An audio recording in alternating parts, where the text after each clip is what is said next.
What's going on, everybody? Welcome into an all-new episode of the Pack a Day podcast. I'm your host, Andy Herman. You can follow me on Twitter at Andy Herman NFL. We've got Perri Goldstein. We need Perri Goldstein. We've got Grant Bilse. We need Grant Bilse. I'm going to need some help getting through today's show. You can find her at Perri_Goldstein, him at Wisco Grant. Packers lose this game 16-13. They lose Tucker Kraft likely to a season-ending injury. Other than that, it was a pretty awesome day at Lambeau Field. Perri, Grant, how are you guys doing? I'm doing good. And Nightmare. Nightmare Also fest. that, yeah. Nightmare. Not great. Perri messages me last week and says, why isn't this the week that we get to talk about the Packers after the Packers beat the Steelers? I'm like, it's, next week we'll get to talk about Packers Panthers home game. It'll be a ton of fun. Don't worry. Look at Wrong. that face. Not so much. Not so much. We do not get a fun game to talk about in any way, shape, or form. A nightmare day overall, a vomit fest. What was your exact word, Perri? What did you say? Gross? Yuck. Yuck. Yuck fits it perfectly. What? Let's start with some key takeaways in this one. Just how you're feeling. We're about 5 hours, a little less than 5 hours after the game as we're recording this. Still obviously very fresh and raw and disappointing, but Perri, I'll give you the floor first. How are you feeling? What's on your mind? I mean, it was a bad loss. I'm sure we're going to dive into why and all that, blah, blah, blah. I think across the season, you're going to get a stinker. This was certainly a stinker. And I think there's a reason why this one feels different than the Browns loss too, which maybe we can get into. But my biggest takeaway is you just lost arguably your best offensive player probably for the season. This game isn't just itself in a vacuum a loss. It is now going to impact the rest of their season. And that is just that is what I can't get over. And I know it's a fluke and I know it could have happened at any point, at any time. This is football, but to lose Tucker Kraft in this game is really painful. It's just nightmare fuel, really, to think about what this offense is going to look like without him. He's probably the one player. I'm not really sure how you fill his hole. No shade to Fitzpatrick or Musgrave, but they ain't even close. They ain't even close. The same with the blocking. It just that is and I know we probably should talk about how bad the Packers showed up today and all of that. And we will, but that, my key takeaway is just losing Tucker Kraft blows. I've got a couple things to say really quick. And then Grant, want to hear your thoughts as well. First thing is, and I talked about this on the live post-game show as well. I agree. You are welcome to, a one stinker per season forgiveness. Green Bay used that already on their loss to the Browns. That's done and over with. I very quickly glossed over that. I don't agree with that statement. I could dive into it more. I really wanted to just get to the Tucker Kraft of it all. No, this game was horrible and inexcusable. No. That's Gotcha. Not my excuse that I'm giving them by any means. But I do think it's almost even worth going over of when they lost to the Browns, early in the season, some fluky things happen. I am willing to give a little bit of all right, I get one of those can happen. You can't have two. The second one you get no forgiveness for. And then the Tucker Kraft thing we'll get into quite a bit, but Green Bay could have won this game 87-0. And if they lost Tucker Kraft, that would have been my biggest takeaway from this game. So the loss of the player who was going to be, or was supposed to be one of the key catalysts towards you making a push in the playoffs and beyond, that's beyond devastating. That doesn't just affect the here and the now, that affects you come December, January and beyond, right? So, and not only that, but it's based on the timeline. If it is, we don't know yet. It's been expected that it's going to be an ACL. You have the feeling it's an ACL. You feel the Packers knew it was an ACL based on Matt LaFleur's reaction after the game, etc., based on Tucker's reaction. But if that's the case, you're probably talking about open of next season, your probable pup candidate to begin the season potentially as well. So not only affecting 2025, but 2026 as well. Fun times. Grant, how about you? How you doing, buddy? So I'm good. You guys hit the Tucker Kraft part of it really well, but I'll just add to that. Imagine telling someone hey, I was a Packer game today. And you're well, it was maybe the worst home loss in the Matt LaFleur era. And you lost as 13.5 point underdogs. And you scored 13 points for the record. And they go, oh, that stinks. And then you say, but actually, that's not the worst part. Actually, there's something worse and even worse than that. But I'll speak to the game. So I work in sports radio. I produce a 4-hour midday show and I host a 2-hour evening drive show.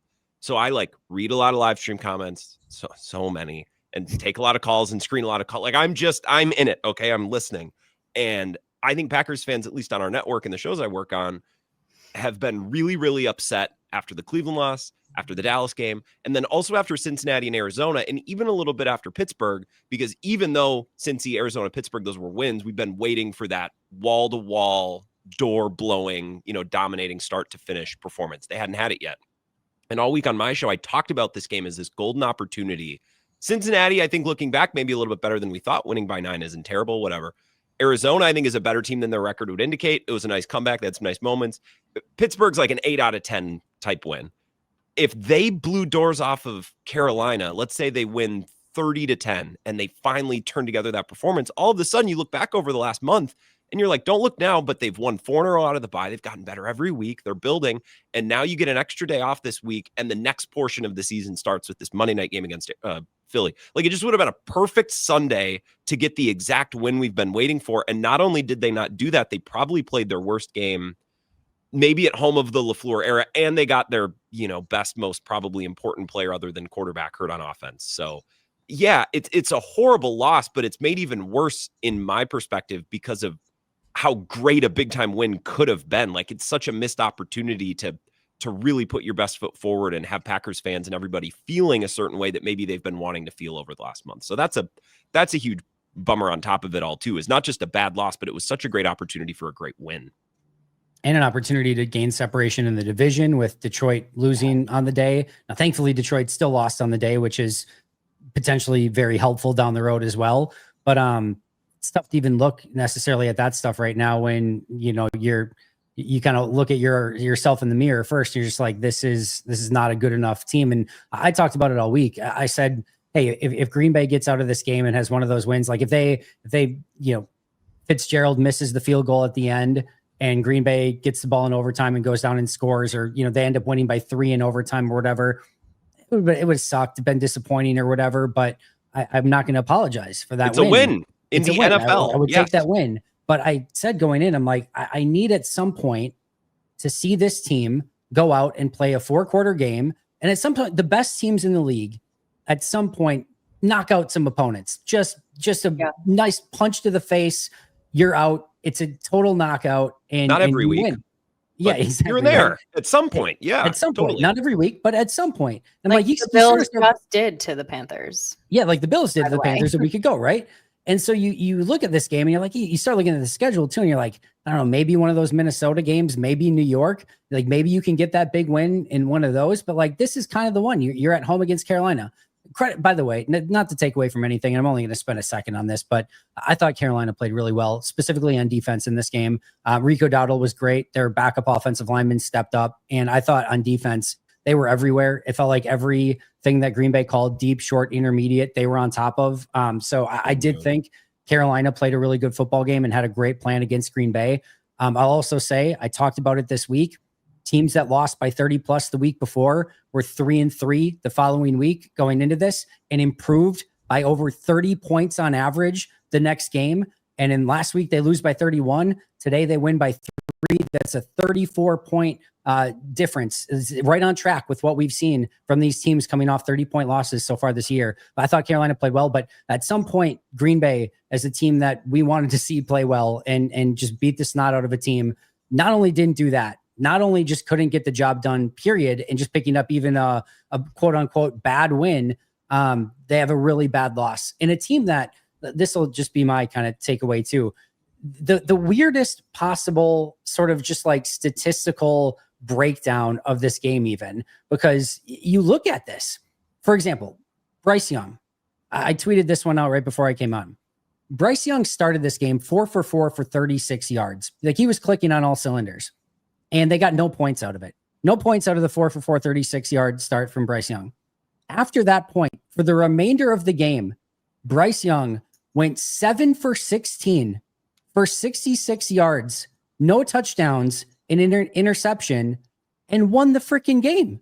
like the pass defense is after like the first like scripted plays for Bryce Young was totally fine for the most part. Now you did have a Keyshawn Nixon pass interference penalty in the end zone. But you know, even outside of that, you would take that all day, every day. You look at some of the team stats in this game. The Packers had one more first down, ran 9 more plays, had 114. Nope, easy, Andy. 104 yards more of total offense in this game. Had 1 more yard per play in this game. Had 163 more passing yardage. Ran for over 100 yards total in the game. Had only 7 penalties, 5 for Carolina, no big difference there, and had more time of possession, believe it or not, than Carolina in this game. Yeah, but like when you go for 0-4 in the red zone, like what none of that matters. That doesn't very matter. much so. But like to very Dennis Green this thing, they are who we thought they were, and we let them off the hook. Because no, go ahead. If you disagree, I think I think the overall like point here is that like the Packers are incredibly inconsistent, right? Between what you're saying, Andy, and Grant's, you know, breakdown of the last couple of weeks.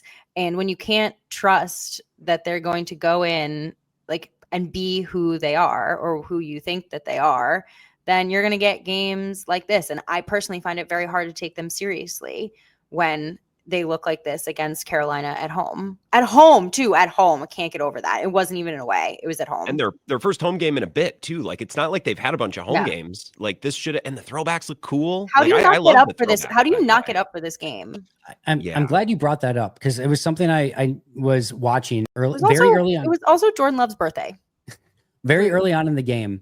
So I remember obviously back to that Detroit game where the sideline, not the stands, not the fans, not anything. The sideline was like its own like fan section. They were going nuts. The energy was insane. They were cheering each other on. Like guys were flying off the field, fired up. Like everything was amazing.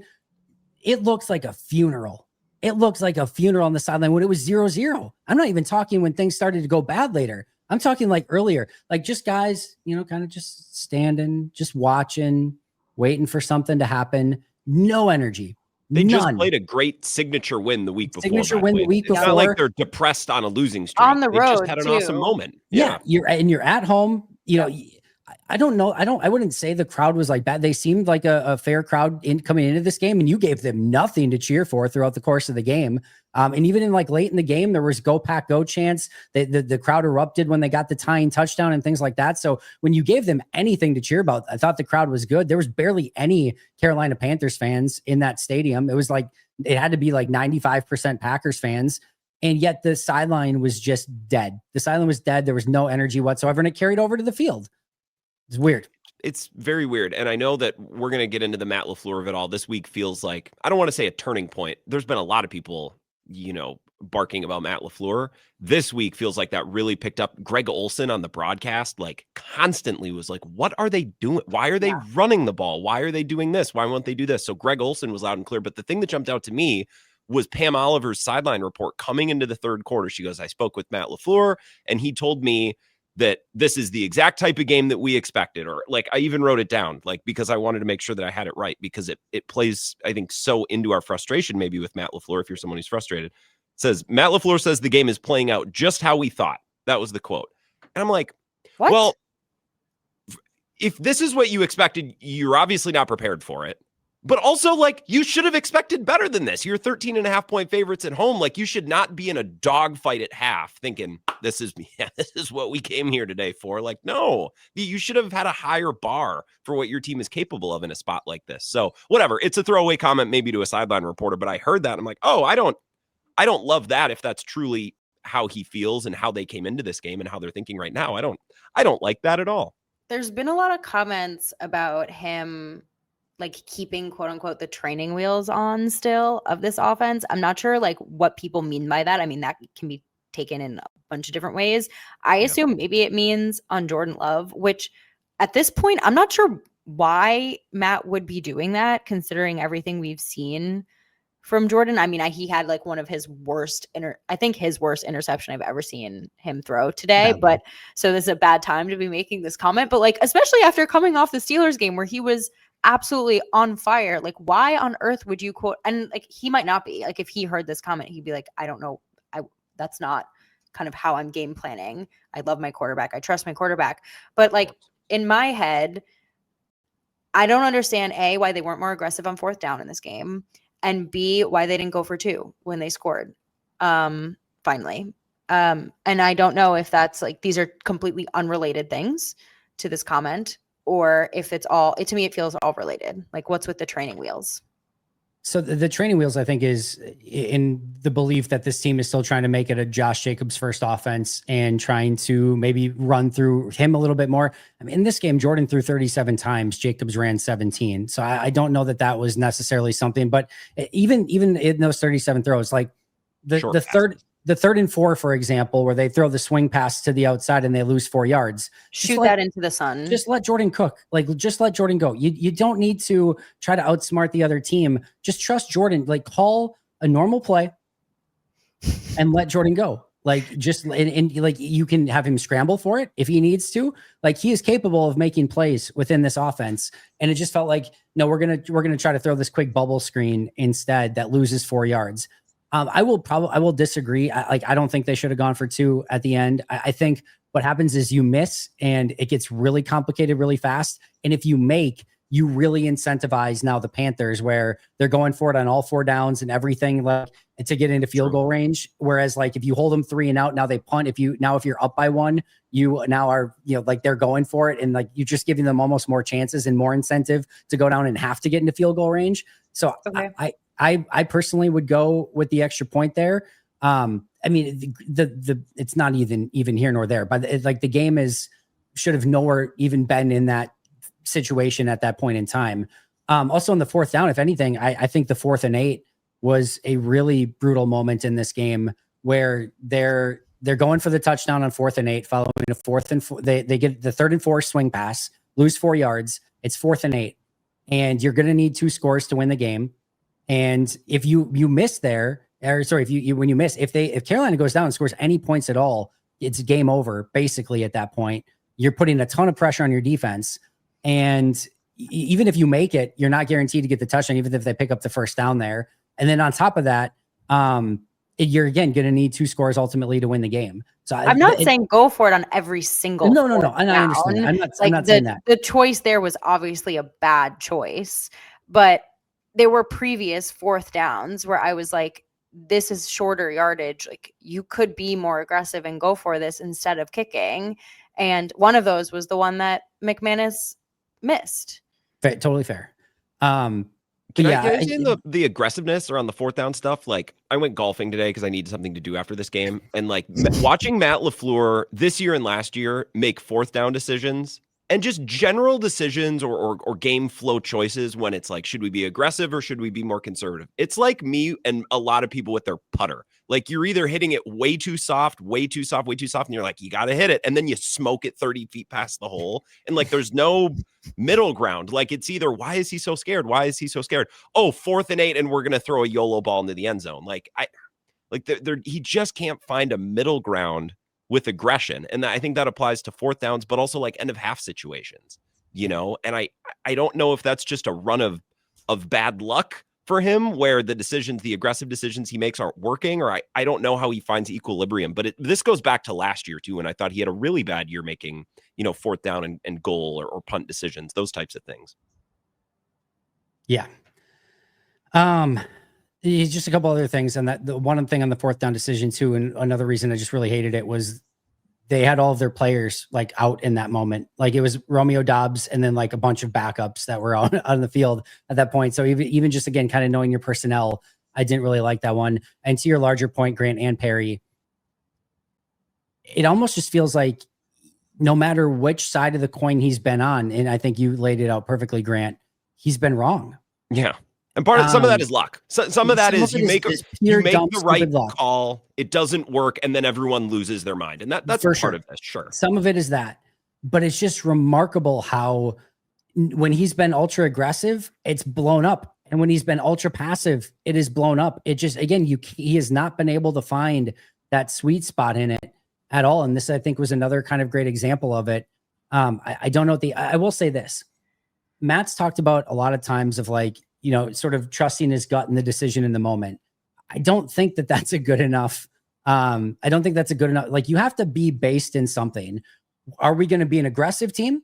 Are we going to be a defense first team? And when we get in these situations, we're going to punt because we think our defense can get the ball back. I don't care which one you want to be, but it can't just be sometimes we're going to be aggressive. Sometimes we're going to be passive. And you know what? My heart's going to tell me what's right in the moment. That to me isn't a good enough philosophy. If you want to say we're going to trust the analytics almost every time, whatever the analytics say, we're going to do that. Cool. Let's do that. Or if you say, you know what, again, we're going to, whatever that it thing is, analytics, offensive, defensive, aggressive, passive, I don't even care which one it is. Just pick one and have an identity, which, and again, I think identity is going to be a big talking point in this game, because it does not feel like this team has an identity offensively, maybe defensively, but I don't like it. I don't like what the identity is defensively, because I think it's a very bend but don't break, passive, give up a lot of long drives defense that I don't think is I don't know. It's not my typical, particular cup of tea. And it just doesn't, it feels like they're, just a little rudderless at the moment.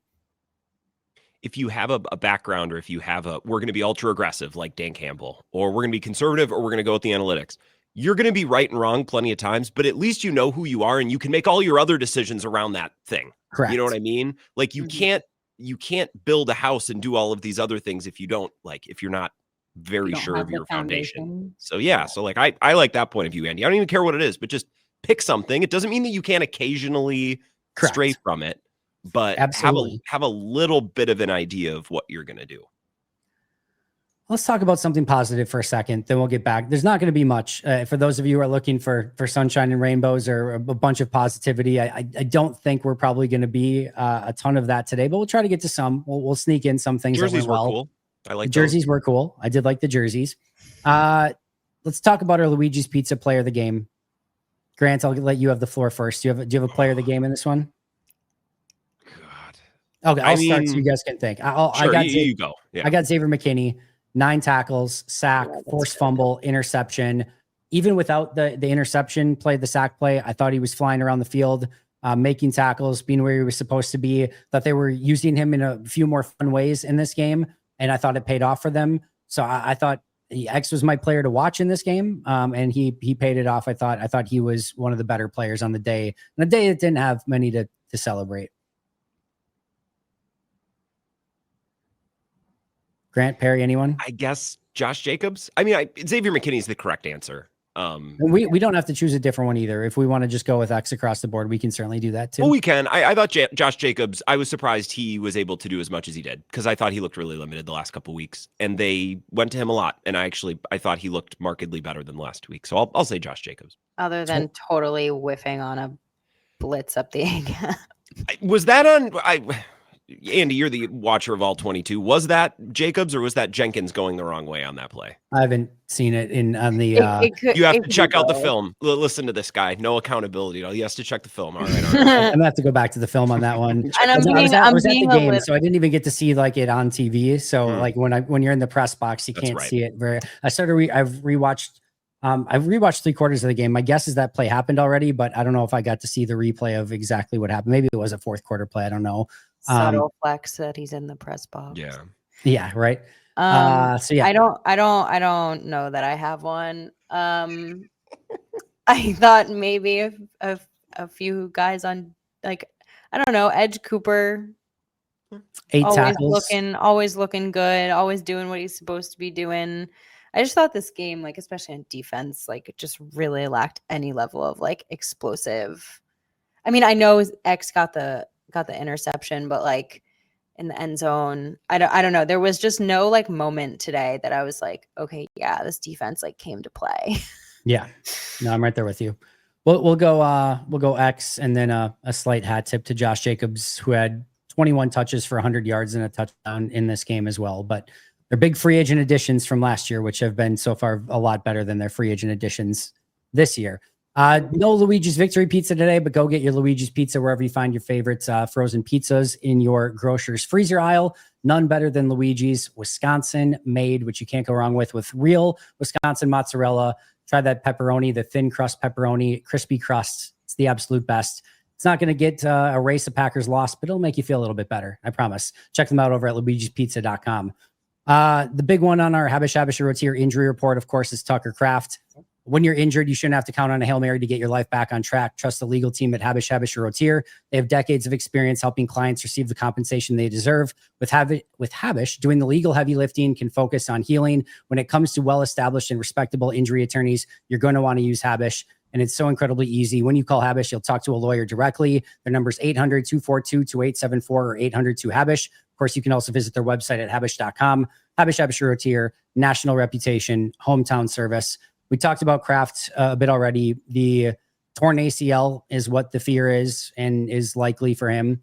Matthew Golden went out of the game with a shoulder injury. He did not return.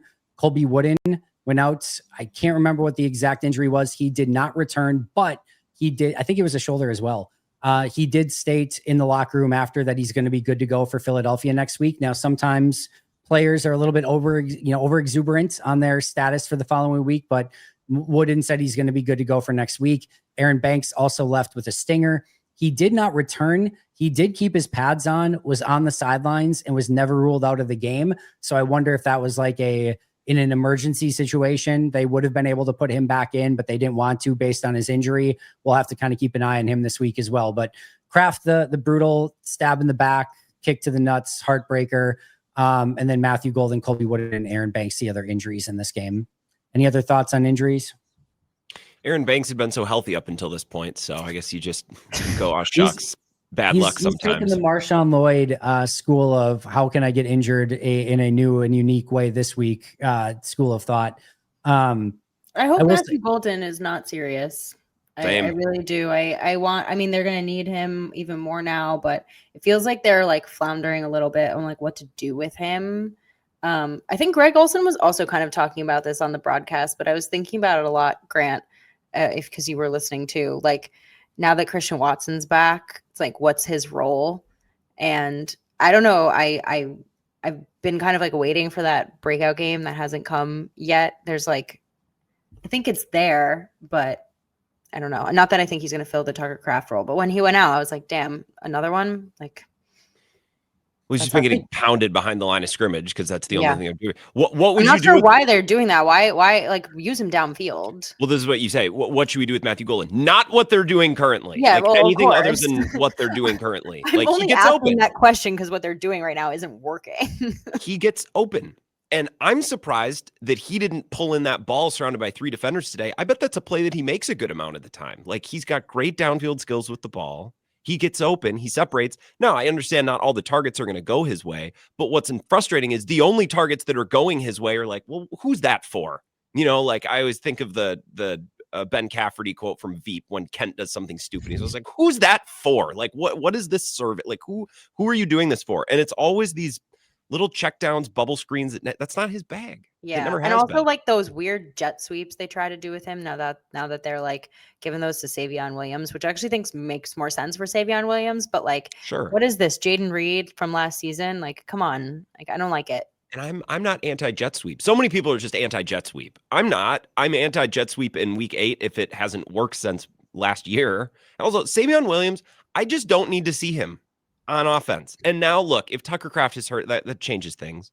But like up until this point, I'm like, he's the human emergency brake on any drive that he's in. They've gone 45 yards down the field, and it's like, let's get a rep for Savion Williams. It's like, okay, you're going to lose 4 yards and we're going to punt. Like, that's how this is going to end. And then today he fumbles, which I don't know. I don't need him sprinkled in. Anytime I hear people talk about Savion Williams, dangerous young playmaker, maybe one day. I have no evidence to see that right now. This team's trying to win right now and contend right now.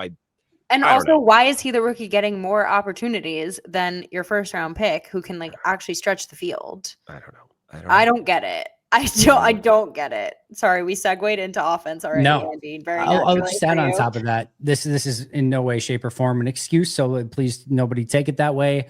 There was a moment in this game where Watson was out getting checked for a concussion.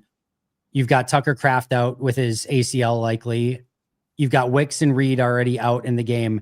And Josh Jacobs was like, at his point where he was getting Emmanuel Wilson was getting, a couple snaps in there, and like not on the field at that point in time is a 5-weapon group of Josh Jacobs, Tucker Kraft, Christian Watson, Jaden Reed, and Dontavian Wicks.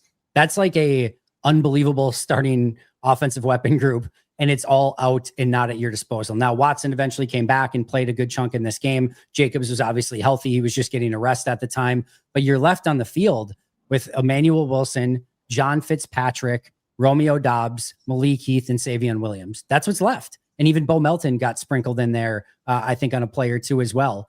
And so, again, I am not making an excuse for the offense to say, well, that's why, guys, like clearly, but it should be noted, there is a crap ton of playmaking that is not on the field. And I don't even think I said Matthew Golden, like Matthew Golden too. So Golden, Watson, Reed, and Wicks and Kraft were all 5 of those were out at a legitimate point in this game. And it's like, that is a huge chunk of playmaking that they just didn't have at their disposal. And when you do have Savion Williams, Malik Heath, John Fitzpatrick, it doesn't feel as good with what you're doing out on the field. So they got to find a way around it. They got the ball to Luke Musgrave. Yeah. Got to figure out a way around it, but injuries played a huge factor, both ones that were already existing. I mean, they're also missing their left guard at that point in the game, and Aaron Banks as well. So it definitely played a huge role in this game. Just to finish up on Tucker Kraft for a moment, because we haven't been, down enough already. Not only is this the number 1 yards after catch guy for tight ends in the NFL, I think he was 4th in the league in yards after catch total out of receivers, running backs, everybody in the NFL coming into this week, despite playing 1 fewer game than some of those players. Even if we get pass catching Luke Musgrave, like we saw in the final drive, which was some reason for a modicum of optimism, the difference in blocking between Kraft and Musgrave being out there, you already can't block up front. You already cannot run block. And the difference now between Kraft and Musgrave, who's probably going to be the primary tight end, is pretty substantial. You just got a lot worse blocking up front, and you were already horrid. So that's going to hurt. And for a team that every team is playing too high safety right now against this team and forcing you to take the small plays, the checkdowns, the easy, plays, etc., that some of the screens and stuff that they are doing, your one guy that was getting you yards after catch and could actually beat some of that stuff and you could feed is now done for the year. So not only does it nuke, so like if teams are going to stay in that too high safety, not only does it nuke your best run after the catch guy and check down guy, it nukes your running game even more than it's already been nuked. So other than that, it should be fine. I have nothing to add to that. I think you laid that out very nicely. Yeah. All right, who's ready for some sleeper picks on Monday Night Football? We've got Dallas and Arizona. Probably not the greatest game in the world, but Arizona's kept every game close so far, so we've at least got that going for us. But it's always just a little bit more fun when we've got sleeper involved. Here's my picks for Monday Night Football. I'm going Dak Prescott.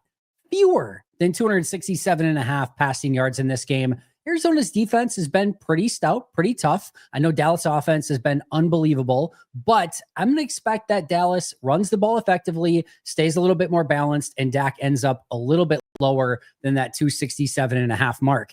Brandon Aubrey, more than 1.5 field goals made. This is what Arizona does. They have a little bit of that bend but don't break philosophy. They may give up some yardage, but they don't give up the touchdowns. So I'm expecting Brandon Aubrey, who is good from like 70 and anywhere under it, that he's going to get a couple field goals in this game. And then Trey McBride, Arizona, to keep this thing close, is going to need a massive Trey McBride game, more than 69.5 receiving yards for the number 1 tight end in this game. So Dak Prescott, fewer than 267.5 passing yards. Brandon Aubrey, more than 1.5 field goals made. Trey McBride, more than 69.5 receiving yards. The best part is you can get your picks in over at Sleeper. 100% match up to $100 by utilizing code PACKADAY. I cannot stress it enough. Again, a 100% match up to $100 by utilizing code PACKADAY. Terms and conditions apply. Check Sleeper for details. Available in over 25 states. So what are you waiting for? Get those sleeper picks in for Monday Night Football. All right, let's talk about Matt LaFleur in total. I know we've talked about some of the things, the 4th and 8, the decision making, the play calling, the identity, the etc. How much of this is on Matt? Where are you at with hot seat Matt? what is the state of the coach in Green Bay at the moment? You want me to go first? I was Floor is offering, courteously offering, not thank forcing. you so much. If you're not watching the video, Grant was so gracious just now. I have a hard time with this one, to be honest, because this was a really bad game. I mean, a really, really bad, awful game. And I think I would like to extend the same thought process and grace that I do to the players, which is if I see you making repeated mistakes, then I'm going to be upset at you. And Matt LaFleur has continued to make the same mistakes as a head coach and as a play caller over, honestly, the last couple of seasons. And you can call it his Achilles heel, if you will, but there's now a couple of them and you only get one Achilles heel. So we've talked about the aggressiveness and the non-aggressiveness. We can talk about the clock management. We can talk about some situational play calling where Grant said, you have Greg Olsen on the call being like, why are you running the ball right now? You are trying to run the ball against the only strength of the Panthers defense, which is their defensive front. And you're not, giving them. So I call it situational play calling because I don't think I don't think his play calling overall is bad. By no means do I believe that.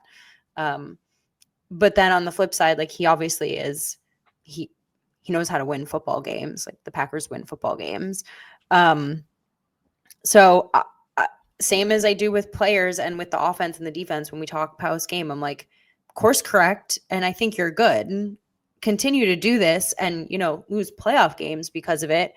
Yeah, there's going to be some problems. I don't put him on the hot seat by any means right now. I mean, they're top the NFC North and, what'd you tweet, Andy? Still fourth in line in odds to win the Super Bowl. So let's maybe take a deep breath. But yeah, I mean, he deserves criticism for some repeated mistakes.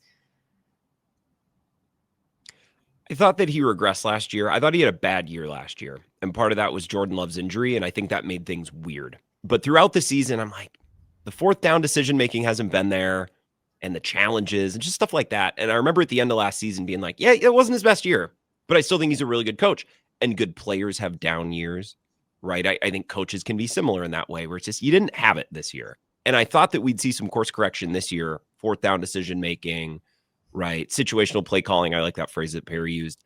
And it's just kind of looked similar and it's been great at times, but the big picture hasn't really resembled a massive leap or some crazy, improvement off of some of the things that I saw last year. I don't understand the play calling specifically with a lot of the stuff behind the line of scrimmage. They can't block it. The degree of difficulty on some of that stuff is, okay, so you're throwing a swing pass to a rookie wide receiver like Savion Williams. And the only way this play works is if the 2 or 3 guys in front of him all nail their assignments and hit their blocks. And it's just a lot of things that need to go your way. And there's a lot of plays like that. I also, I can't remember who I saw tweet about this. I think it's a problem when a coach clearly wants their team to not be the team that they are, when it's like, man, I wish my team could do this. And I'm going to kind of call plays to reflect that. I think Matt LaFleur and the Packers over the last 2 years have clearly wanted to get more physical up front and not just be this finesse running team. They want to be a power running team. So they sign Josh Jacobs and they draft guys like Anthony Belton and they sign guys like Banks. And it just hasn't worked. And it's not to say that they won't be physical and badass when the O-line is healthy, if they ever get healthy and they have continuity. That could happen. But right now, that's not the case. But they're kind of still trying to operate like that team. And that shows a certain stubbornness or just lack of awareness from a coach that kind of makes me nervous. I don't know. Those are some of my Matt LaFleur thoughts. I got a lot of thoughts rattling around in my brain. And I think as the week goes along, as we watch more of this team, we'll probably get a better understanding. But that's where I stand right now. And it's pretty jarring to see everyone on the internet kind of united against LaFleur in this game and how bad of a game it was. And Greg Olsen really throughout the entire broadcast just kind of questioning so many different things. Yeah. Grant, that tweet also came to mind while we were talking, which is Matt LaFleur really. I have it. You have it? Yeah. So it was from Aaron Nagler. I wasn't going to say his name. It's I couldn't remember who it was, but it was a really apt point. No, and I think most people are on the same page with it, which is why I want to give Aaron credit here. You said LaFleur really needs to find Jesus and start coaching the team he has and not coaching the team he wishes he had. They can protect, they stink on the ground, give Love the keys. I just even think even more than that of just think he gets a little bit too in the weeds of instead of what do we do well, where are the weaknesses to attack the other team? And to your point, like some of the stuff on the outside, they're not blocking it up well. Some of the stuff with Jacobs, they're not blocking it up well. They haven't been a great screen team. Like at some point, be a bit more aggressive, call some of the more, intermediate plays. And it's tough because I don't know that the offensive line against certain teams can protect in some of those situations either. It's just, yeah, go ahead. Well, I just, on the Jordan Love at all, like, I don't think he's neutering Jordan Love to the point where Jordan Love can't be himself. Like, I think Jordan Love has succeeded for the most part just fine. And he can sling the ball. But the problem is in a game like this, and maybe this is me wanting to like defend Jordan Love, or maybe this is me being a fan, but like, I swear when Matt LaFleur keeps it tight and the offense is tight, I think Jordan gets into these moments where he's like, well, at some point we need to take a shot. And that deep shot that he threw the pick onto Watson was like so predetermined. Like, that's where I'm going this play. Like, even if there are 3 defenders down there, I'm ripping it. So I don't want to excuse interceptions that are really bad, but I wonder, like, when it's screen handoff, anytime, once a quarter, Jordan Love has an opportunity to take a shot, he feels like he has to do it, and he gets himself in trouble that way, I think. Yeah. That's a good point, Grant. Yeah, it probably isn't, but it's just something to consider. Like, let me compliment you, man. Thank you. I appreciate it. Thank you. I still think one of the biggest issues with this offense is the offensive line at the moment.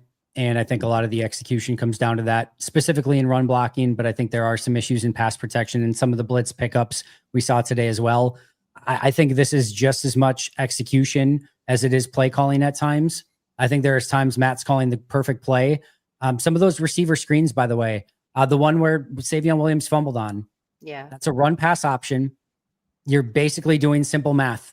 Do we have a stacked box against the run? Do we have a good advantageous run situation? We don't. All right, let me look to the outside. All right, their corners are playing off. All right, we're going to smoke screen this thing. Dobbs blocks his receiver. Savion Williams picks up 3-4 yards on the play. We get a positive. We go into a positive down and distance situation. Maybe Savion Williams breaks the tackle. Maybe he gets a bigger gain. I'll take the one-on-one with Savion rather than trying Jacobs to navigate 7-8 guys in the box, whatever it ends up being. Sure. It's a simple math problem. So Jordan correctly reads the play, throws the smoke to Romeo or to Savion. Romeo completely biffs the block. Savion runs up the back of Romeo Dobbs, and then Savion fumbles. That's inherently not a Matt LaFleur issue. That is inherently we just completely F that up in all phases, except for Jordan's decision at the line in that situation. And so I do think that there is, now, again, I've said it before, execution is on Matt. He's the guy that has to have this team playing at the level that they need to be playing at. I don't think this is a lack of talent on this team. I really don't. I don't think anyone is arguing overall in its entirety that there's a lack of talent on this team. So this is a team that it's not just on Matt. It's not just on the players. It is on both. And they have to play call, coach, and execute better on the field, or it's just going to continue to be massively inconsistent. I do wonder sometimes what they're doing between Monday and Friday. Like, mostly when they get an illegal formation or like a holding penalty on a kick return, I'm like, what do you guys do Monday through Friday? Like, I feel like I'm watching the same thing every Sunday. Like, do you guys practice this stuff, or like what? I don't know. And it's the same with the offense. And part of it is they can't block and their line kind of stinks. So that's going to really limit. And I think that's like an important, I don't know, that's an important filter through which to view all these things. But it's like with the blocking on the run plays, especially, Matt LaFleur talked about it last week. He's like, no, I thought Jacobs looked great. We didn't block well for him. It's like, okay. And then I turn on this weekend's game. I'm like, okay, I still don't think you guys are blocking all that well. Like, it's a lot of the same things. So I wonder, like, during the week, and that's what the coaching staff is for, right? To hammer these things or to practice these things. Like, sometimes I just wonder what they're doing Monday through Friday. I don't know. I'm sure I'll hammer this home more. Maybe I'll end up being wrong and I'll just own up to it when I watch the tape. I don't think Jordan Morgan can continue to stay on the field right now. He feels like too much of a liability, and I think they're going to have to figure something out there. But I don't know. Hopefully the all-22 looks better than what my initial eyes told me on the watching the field live and then watching 3/4 of the replay already. But it's been too much of a struggle for him. And I don't know that necessarily Sean, I don't know what the freaking answer is at this point, but they might have to start working on some different solutions there. All right. I do want to talk defense because I'm a little bit perplexed on this one. I'm hoping you guys can help me out. Oof. Defense allows 16 points. It's an even time of possession. They get a turnover. the drives go punt, interception, touchdown, punt, field goal. So 3 punts, an interception, 3 scoring drives out of 7. Okay. We talked about Bryce Young after starting 4 for 4, goes 7 for 16, 66 yards, no touchdowns and a pick. Panthers rushing at a great day, 33 for 163, about 5 yards per pop and 2 touchdowns. Dowdle had 130 yards, 5 yards per carry and 2 touchdowns. I think my big thing for Green Bay, again, you get to the end of the game, you allow 16 points, you should win in the NFL. And it's hard for me a little bit to say like, this one's really on the defense. Yet I hate these long drives. Even the interception drive was like a 8-minute drive that the Panthers were on the field and drove all the way down. I think that's number one. When they had to have a stop at the end, they couldn't get it, and they allowed the field goal drive. They held them, to pretty, like it's a 49-yard field goal against the wind. It's not the easiest field goal in the world, but you're clearly in field goal range. And I think my bigger thing here is 3 negative plays the entirety of the game for the defense. 1 pick, great. 1 sack on Xavier McKinney, who was blitzing on the play and forced the fumble, which actually ended up being a positive play because Quay Walker stopped on it, by the way. He might not have been able to get the ball anyways, but he just stood there. Like there was no Packer that was like, crap, I gotta get on the ball. So even they're one of the 3 negative plays that they had actually turned out to be a positive play. And then 1 tackle for loss by Micah Parsons in the run game. Like you cannot play 60 some snaps and have only 3, which was really kind of 2 negative plays on the day. You're not getting them in 2nd and 3rd and longs. You're not taking the ball away. You're not doing enough. So while I look at it and say 16 points, you win. Bryce Young didn't even do anything. Like that's a winning performance from the defense. It still even didn't kind of feel like that. I don't have a positive way to spin this one necessarily either. No. I mean, I have a lot of thoughts about this game defensively, and they're all kind of confusing. But I mean, to your point, Andy, like they just kind of let the Panthers like run the game plan that they wanted to. And like, I think the Panthers are still becoming whoever they're becoming. They're like not a very good team, but they're still a team in the NFL capable of, moving the ball and scoring points. And the Packers did like absolutely nothing to put like any, I don't want to say pressure because everyone's going to think I mean like literal pressure, but like pressure on their offense as a whole to like rattle them or like knock them off, like whatever their game plan was. Yes. Thank you. Like be like uncomfortable in any way.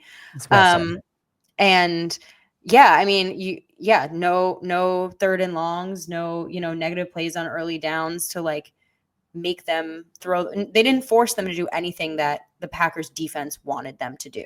Nope. So they just kind of like let them roll on. And because the Panthers aren't like a very high flying offense, yeah, they scored 16 points, but there was, I mean, like I said it before, like there was no get up for this game. No hunting the QB, no, like when the season started, this defense was like playing really fast and really hard downhill. And you could like feel this like energy from them. Like they were ready to like murder you. Like they were going to play through every second. And you saw it a little bit. Like I think about it in this game, the only play that was like that was Edge Cooper pushing him out of bounds when he was still in bounds, like finishing the play. And they're not really doing that anymore. And like, I don't want this team to just like rely on Micah Parsons to like make a good play when it's needed, because that's not always going to happen. They need to get that like mojo back from the early games. Which team was downhill on both sides of the ball today? The Panthers. Both sides. They were downhill, screaming to the football, or in the offensive side of things, getting pushed against the Packers line. Carolina played downhill the entire game. It felt like Green Bay was just always on their heels on both offense and on defense. And until this team starts to be the aggressor, starts to be the attacker, more things like this probably going to happen. They were going back to the Detroit or like early in the year. They were the aggressor in that game. They were the attacker. They were the ones playing downhill. Just everything feels just like defense on its heels, offensive line not getting any penetration. They're on their heels. Just felt like Carolina was the downhill team all game long. everyone always says like these games are won in the trenches, and they dominated the line of scrimmage like on both sides of the ball the whole game. Yeah, no, it's for sure. I think the thing that you said, Perry, that I like the most is the Packers defense allowed Carolina to play the way they wanted to play. And I think it was pretty clear, not that anyone would ever like take a victory lap on the internet, but it seemed pretty clear that like Packers people were like, yep, this is how Carolina needed to play. Like this was the only way it was going to work. Slow it down, limit possessions, do all these things. And I think the Packers expected that too. And again, to go back to Pam Oliver's comment of Matt LaFleur saying, yep, this is exactly the game we expected. Well, if this is the game you expected, like you didn't really do much to make life difficult. Like there was no, well, the Panthers are going to do this. How do we prevent them from doing that? It was like, yeah, they're going to do that, but we're better. But they weren't better today, so they end up losing. I think it was Steven Ruiz. I saw a tweet like the Packers have to just stop game planning to win every game by 3 points. I'm like, oh, yeah, okay, that would probably work. I also think the style that the Packers defense plays, too high, keeping everything in front of you, works a lot better when your offense is a blowtorch. And it's like, well, when you do get that stop or two, your offense immediately takes the field, scores a touchdown, and you force the other team to play from behind, picking up little pieces of yardage at a time. But that hasn't really been the case with the Packers. So it becomes a matter of complementary football there. If your offense isn't doing their job, this style of defense becomes a lot less, just a lot less effective. Not to mention they've invested in personnel that should allow them to do more than what they're doing. This is the type of defense you run when you're like, well, this is all we can really do. So that's another thought. A lot of random thoughts, kind of like you, Perry, but those are some of my thoughts on them. You articulated yours better, but a couple of my random thoughts. Just really quick, last thing on defense. I said going into the game, right in the live pregame show, I really did not, and I've said this in a couple other games as well, so this is not benefit of hindsight because Colby Wooden went out in this game. I hate going into the game with only 4 defensive tackles. And it's one thing if you've got LVN who can maybe kick inside and give you that 4th defensive tackle in case of emergency. Sure. Wooden goes down, even with Wooden, by the way, even if Wooden's healthy, with as much as we were expecting Carolina to run the ball, just having that extra defensive tackle, my guess, I don't know this for certain yet, my guess is Kamal Haddon played 0 snaps on defense and special teams combined in this game.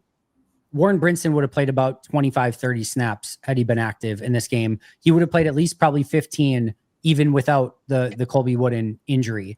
And Wooden goes out, and you're down to 3 defensive tackles, Brooks and Wyatt. Wyatt's just coming back from injury. Neither Brooks or Wyatt are your sort of nose tackle run stuffing type. Wyatt's and now this is Stackhouse, your undrafted free agent rookie who is good for about 8 to 12 okay snaps per game, maybe is thrown into a 30 plus snap game where that's not what you want from him. So I thought that was a big, and this is not benefit of hindsight. I said it in the pregame show. I don't like them going with 4 defensive tackles in this game, and I don't like Brinson being inactive.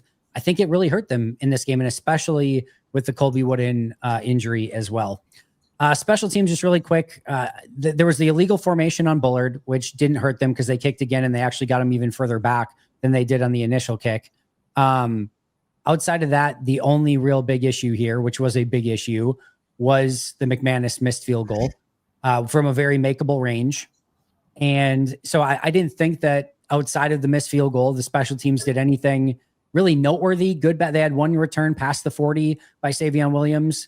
Everything else was pretty nondescript, but a massive miss for Brandon McManus in a game that you lose by 3 points to the same side of the stadium that the rookie undrafted free agent kicker drilled a 49-yarder with no time left to win the game in a more difficult pressing situation. So kicker issue.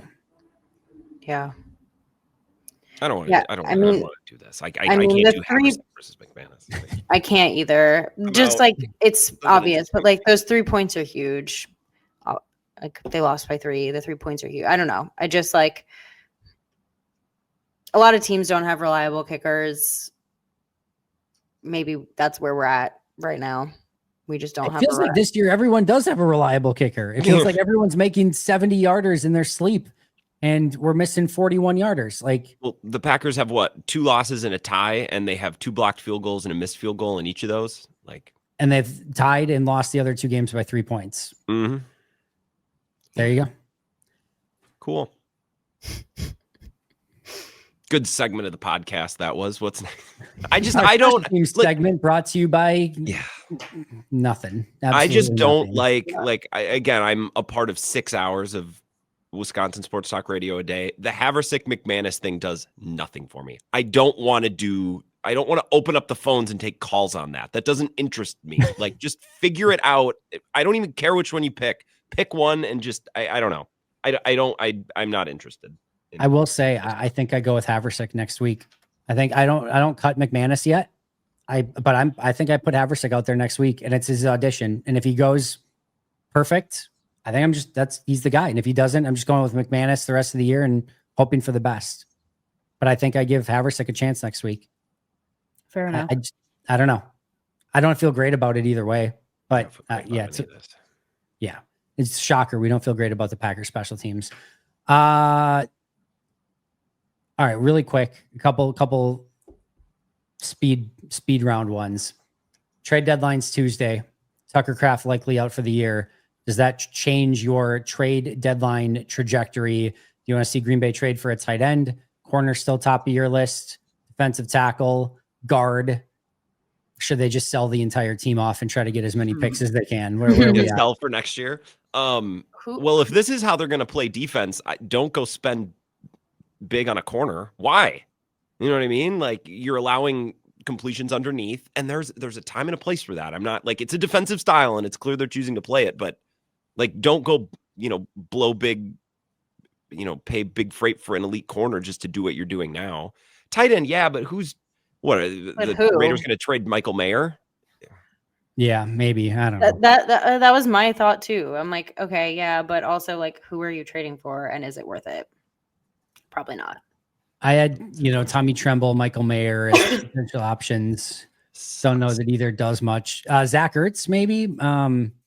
Yeah, Washington's getting blasted. Yeah, Washington's getting absolutely dominated as we do this. I don't think Ertz has much left, if I'm being honest. Yeah, I don't know. I don't feel great about really any of that stuff. So I don't see the Packers doing anything at the trade deadline, to be honest. If it's so, it's going to be very minor. I wouldn't expect anything serious. The most likely tight end scenario is that it's Musgrave with Fitzpatrick getting sprinkled in, and Josh Wiley, their practice squad tight end, will be their new number 3. That Ben Sims loss. Where did Ben Sims go? He got claimed by the Minnesota Vikings. That sucks. Okay. I like it more than Musgrave, for what it's worth. You are so anti-Musgrave. We do not have enough time for this, but well, now he's going to get a bunch of opportunities, so maybe he'll be able to do something as a pass catcher. Hopefully I'm more out on people like for 3 years being like, why are they going to give Musgrave some chances? Like, why would they? Like, what has he ever shown? So now he'll have more of an now they have reason to like throw the ball at him until he shows that he literally can't play NFL football. So he'll probably do something now, but no, he just doesn't do much for me. Where the Packers stand right now, 5-2-1, first place in the NFC North, fourth seed in the NFC. If the season were to end today, they're plus 950 to win the Super Bowl, 4th best odds, tied with Detroit. Plus 450 to win the conference, 2nd best behind the Rams, tied with Detroit there as well. Every team in the NFL has at least 2 losses, including your Green Bay Packers, who also have 1 tie on top of that. Packers get ready to face the Philadelphia Eagles on Monday Night Football. They are currently 2.5-point favorites going into that game. The Eagles have won 2 in a row, 28-22 over the Vikings and 38-20 over the Giants. They are 6-2 on the season. The Eagles have been, the last 4 times the Eagles have been underdogs, they have gone 4-0 by an average margin of over 10 points of victory in those games. Injuries to keep an eye on this week: Dontavian Wicks, LVN, Matthew Golden, Colby Wooden, Aaron Banks, to a lesser extent, maybe guys on IR like Brenton Cox. And then I think we probably know the diagnosis for Tucker Kraft, but well, even if he gets some sort of miracle diagnosis that it was actually just an MCL and not an ACL or something like that, he will still clearly be out for this game against Philadelphia. Yeah. Thoughts on where Green Bay stands or Packers Eagles coming up next week? Must win at home, Packers Eagles. They need to win this game for you to be like, yes, this team can be a Super Bowl contender again. Not in must win territory yet. But God, I'd feel a whole hell of a lot better if they won that than where they feel right now. I'll say that much. I tweeted out too, it would be the most Packers things ever to beat the Eagles handily this week on Monday Night Football and then go to the Giants on the road and just immediately lose to the Giants on the road. That would be the most likely outcome of these next 2 games for sure. Not a must win, but a must show up. Like if they end up losing, I mean, the Eagles are an excellent football team, not without their weaknesses. You can't get nuked. If you get nuked in this game, that's going to have a really. If this ends up being like a shootout and it's Eagles who have the ball last and they take this one, fine, I can handle that loss. But you cannot show up like you did today against the Eagles. That is unacceptable. It's an important game. It's a very important game, no question about it. And I think we'll all feel better if Green Bay wins. But how they play is going to go a long way in that. But the one thing that cannot happen is you can't have like a 31-0 Philly win or something like that. That would be cause for chaos and catastrophe for sure. Really quick, I just want to let you guys know that one of the things that, well, maybe it's just on my end before I say anything. Nope, it's overall awesome. That's been really enjoying about this podcast all day long, or all the last hour, is it looks like Grant's microphone stand goes up into Perri's microphone. So it looks like your microphone is connected, and it's been very, I've enjoyed that all episode long. A lot of synergy on this podcast. Lots of synergy. And I'm just off in my own corner. This next week is going to be really interesting in the just in the NFC specifically. First of all, weird week in the NFL from an NFC North standpoint. Lions and Packers both lose. Vikings and Bears both win. So that NFC North is tightening up. But this week we'll have Patriots at Bucks, huge game for the Buccaneers in the NFC. Rams at 49ers, huge game for both of those. I did have Lions at Commanders, although now after the Commanders get completely boat raced, at least so far, by Seattle, I'm not sure how enthused I am about the Commanders in that situation, but it is a road game for the Lions. And then Eagles at Packers, of course. It's going to be moving week in the NFC, and the teams that show up in those games going to look a whole hell of a lot better going forward than the teams that don't. But it should be an interesting week in the NFC. Yeah, and there's still half a dozen teams in the NFL. Like if you're someone who picks games or bets games, especially against the spread every week, there's like a small handful of teams. Like I don't no clue what to do with. No clue what to do with Atlanta. No clue what to do with Carolina. Still really don't know what to do with the Bears. Still a lot we thought the Vikings could be imploding a week ago with some of the reporting, and then they go on the road today in JJ McCarthy's first game back and beat the Lions. So I think over the next 2 weeks, we'll probably get a better clue. But up until now, like there's just been so many teams in the NFL you just can't place. And I think that at some point has to start to crystallize. It has to, right? Because we're getting into week 8, week 9. So that'll be part of it. And the Packers are probably part of that. There's probably people around the league who make picks and bets. It's like, I don't know what to do with the Packers, which I understand as well. I'm not surprised they're favored by 2.5 at home against the Eagles. I saw Packers fans on tour like, how? I'm like, I feel like that's accurate. Like I would have probably selected a similar number. So I don't know. I feel okay about their chances. Just to give everyone, again, a feel for what is going on in the NFL right now as well. And this is not just a Packers thing. This is how tight everything is. The number 1 team in the NFC has 2 losses. The number 11 team in the NFC has 4 losses. The difference between 1 and 11 is just basically 2 games at the moment, which is really freaking crazy. In addition, again, Colts, Lions, Packers, all weird, bizarro losses on this day. The Kansas City Chiefs, if the season ended today, would not be in the playoffs.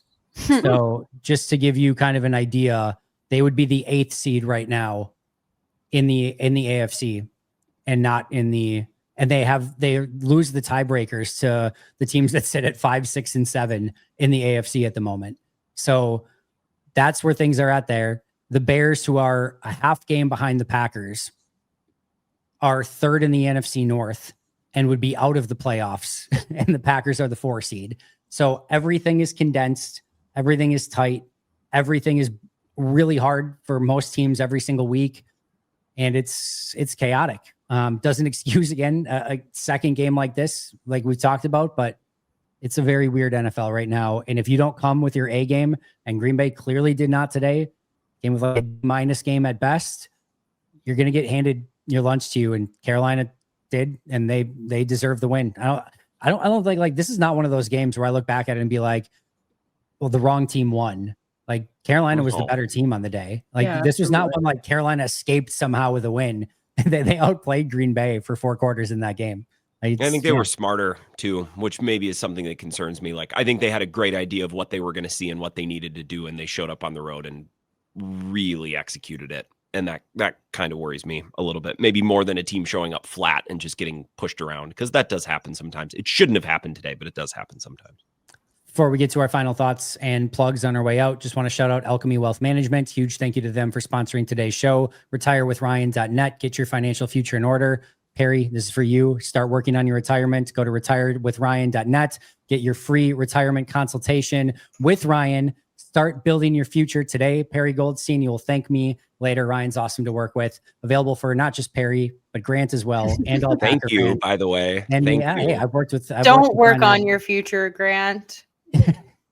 Everyone, but it's open to everyone except Grant. Retirewithryan.net, Alchemy Wealth Management. Go check it out. Set up that free consultation with Ryan. Perri, what do you got working? Where can we find you? What do you want to plug? Just follow me on X and Blue Sky and my lovely co-host Maggie. And our Twitter is Pax What She Said, PWSS Podcasts. Like and subscribe on YouTube. We have our typical recap and preview show coming up this week, as we do every week. So you can find us there. Lovely. Grant? Twitter @Wisco Grant. I do Evening Drive, sports talk radio show in a couple markets around Wisconsin. So 2 free hours every single night of Wisconsin sports talk if you'd like it. I wasn't really planning on this being like a big Packers week. I thought, they'd get a nice win, and then he talked about some other things, but it's going to be a lot of Matt LaFleur talk, I would imagine, and maybe the kicker thing, which, God, it's going to suck.